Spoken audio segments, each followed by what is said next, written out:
কিছু খারাপ ঘটে যাওয়ার পর চুপ করে হতাশ হয়ে বসে থেকে কি লাভ? হ্যাঁ, যদি ঘটনাটা ঘটবার আগে একটু ধৈর্য ধরে খানিকটা চুপ থেকে বিষয়টাকে হ্যান্ডেল করার চেষ্টা করতে, তাহলে হয়তো সিনারিওটা আজ খানিকটা আলাদা হতে পারতো। হ্যালো ফ্রেন্ডস, তোমাদের সবাইকে অদ্বৈত দৃষ্টি চ্যানেলের ওয়ার্ডস অফ উইজডম উইথ সৈকত সেগমেন্টে স্বাগত জানাই। আজকে আমি যে ভিডিওটা শ্যুট করছি সেটা কোনো টপিকের উপর নয়, বেটারভাবে বললে এই ভিডিওটা আমি তোমাদের সবাইকে ধন্যবাদ জানানোর জন্য করছি।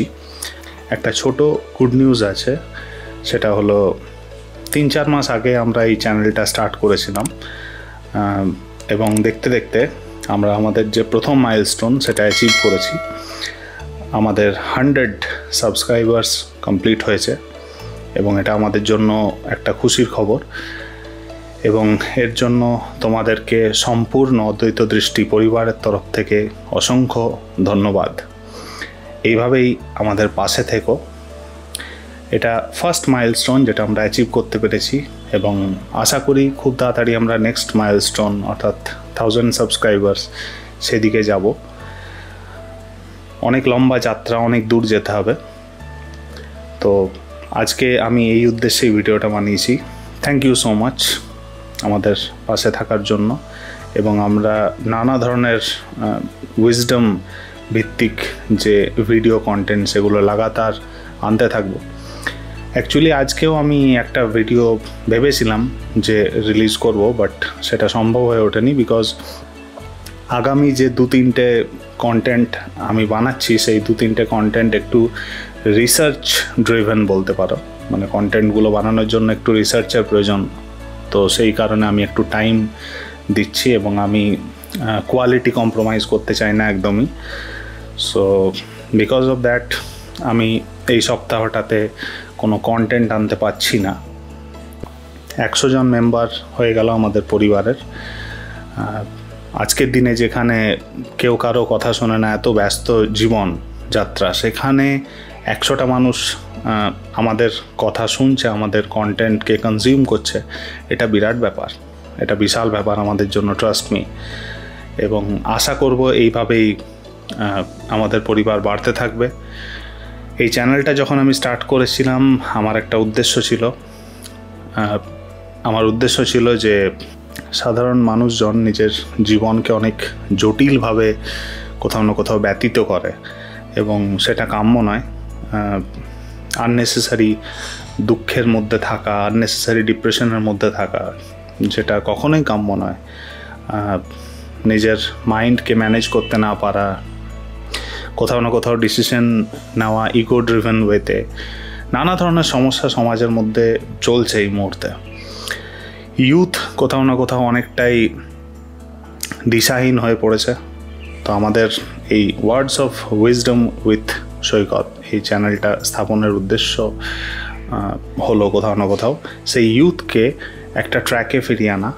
আমরা জানি যে স্কুলে যে শিক্ষা দেওয়া হয় সেটা কোথাও না কোথাও বিভিন্ন সাবজেক্ট ওরিয়েন্টেড শিক্ষা দীক্ষা হয়, যেখানে physics, chemistry, biology, mathematics, philosophy এই সমস্ত নলেজ দেওয়া হয়। বাট লাইফ লেসন দেওয়া অত্যন্তভাবে জরুরি আজকালকার জেনারেশনকে। তাদেরকে যদি ট্র্যাকে আনতে হয় তাহলে লাইফের যে ফাংশন, লাইফ কীভাবে ফাংশন করে, লাইফের যে ম্যানুয়াল, সেটা সম্বন্ধে কিন্তু তাদের জানানো আমাদের দায়িত্ব। এবং যেহেতু আমি নিজে একজন প্রফেশনালি টিচার, তো সেই কারণে আমার মনে হলো যে আমার এই চ্যানেলটা খোলা উচিত। এবং আমি ধীরে ধীরে অনেক দিন ধরেই প্ল্যান করছিলাম যে চ্যানেলটা খুলব। সো আমি স্টার্ট করলাম, আর দেখতে দেখতে কোথাও না কোথাও 100 সাবস্ক্রাইবার্স কমপ্লিট হলো। আমরা লাগাতার কন্টেন্ট আনতে থাকবো, অসংখ্য কন্টেন্ট আনতে থাকবো। তোমাদের যদি কোনো কোয়েশ্চেন অ্যান্সার থাকে তো সেই কোয়েশ্চেন অ্যান্সার তোমরা করতে পারো কমেন্ট সেকশানে। কিছুদিন পর আমরা একটা ফেসবুক পেজ খুলছি, সেই পেজটাতেও তোমরা জয়েন করতে পারো, আমরা লিঙ্ক দিয়ে দেবো ডেফিনেটলি। অ্যাকচুয়ালি আমি চাকরি সূত্রে দূরে থাকি, আমার নিজের বাড়ি হচ্ছে আসানসোলে, বাট আমি চাকরি সূত্রে থাকি নর্থ বেঙ্গলে, গঙ্গারামপুর বলে একটা জায়গা আছে, সেখানের আমি স্কুলের teacher. So because of that আমার পক্ষে চ্যানেলটা মেনটেন করা একটু টাফ, বাট আমি চেষ্টা করি নিজের বেস্ট দেওয়ার, যাতে আমি অ্যাটলিস্ট উইকে একটা করে ভিডিও আমি আনতে পারি, এইটুকু রেগুলারিটি যাতে মেনটেন হয় আর কি। আর সেটা আমি লাগাতার চেষ্টা করে চলেছি এবং সেটা এখনও অবধি সাকসেসফুলি করেওছি। কখনো কখনো 1-2 উইক হয় যেটা আমার স্কিপ হয়ে যায়, মানে বুঝতেই পারছো এটা আমার হাতে নেই ব্যাপারটা, বাট আমি ট্রাই করি। হোপফুলি মে-জুন মাসের পর এই প্রবলেমটা হবে না, আর আমি কন্টেন্ট আরও বাড়িয়ে দেবো ধীরে ধীরে। আমি হয়তো সপ্তাহে 2-3টে অবধি ভিডিও আনতে ক্যাপেবল হব সেই টাইমে। রাইট নাও তোমরা পাশে থেকো, এটাই বলবো। এবং আমি চেষ্টা করছি যে বেস্ট যে রেগুলারিটি সেটা মেনটেন করার। ব্যাস এটুকুই বলার আজকের ভিডিওটায়। কোনো এডিটিং, কোনো বিশেষ লাইটিং বা কিছু বা বি রোলের ব্যাপার নয়, তোমাদের সাথে মন খুলে কথা বললাম। থ্যাংক ইউ জানানো জরুরি ছিল। আমাদের টিম মেম্বার প্রত্যেককেও থ্যাংক ইউ জানাই। জ্যোতির্ময় চক্রবর্তী, শ্রেয়া, প্রিয়া, সোমনাথ, সুমন, এরা সবাই আমার পাশে থেকেছে লাগাতার, এবং এদের হেল্প ছাড়া আমি হয়তো এত ফ্লুয়েন্সির সাথে চ্যানেলটা মেনটেন করতে পারতাম না। সো এদেরকেও অনেক অনেক ধন্যবাদ, আর এদের সবার তরফ থেকেও তোমাদেরকে আরেকবার থ্যাংক ইউ জানাই। যাই হোক, আজকের জন্য এইটুকুই। দেখা হবে পরের এপিসোডে, একটা নতুন টপিক নিয়ে আমি আসতে চলেছি। ততদিন অবধি সবাই ভালো থেকো। Good bye.